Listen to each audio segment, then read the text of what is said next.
విఘ్నేశ్వరి షణ్ముఖ పార్తి సమేత పరమేశ్వరాయన్ మహా.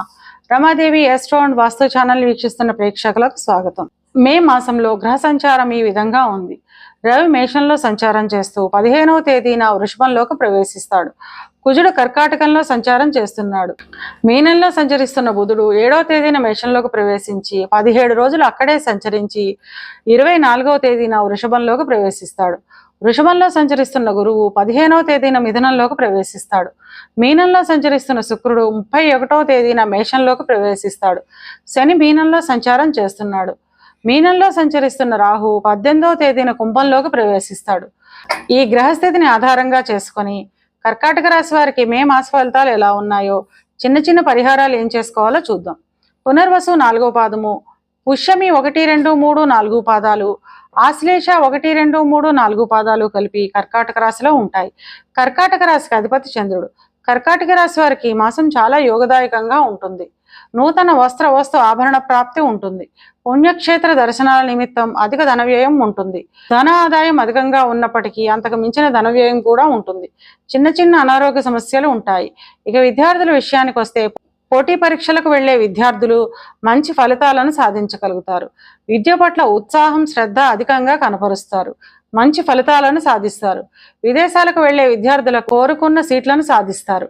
ఉద్యోగ ప్రయత్నం చేసేవారికి మాసం చిన్న చిన్న ఆటంకాలు ఏర్పడినప్పటికీ ఉద్యోగం దొరికే అవకాశం ఉంటుంది. ఉద్యోగం చేస్తున్న వారు కార్యాలయాల్లో శ్రమ, ఒత్తిడి అధికంగా ఉంటుంది.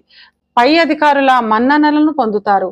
ఎప్పటి నుంచో ఆగిపోయిన ఇంక్రిమెంట్లు, బోనస్లు వంటివి ఈ మాసం లభించే అవకాశం ఉంటుంది.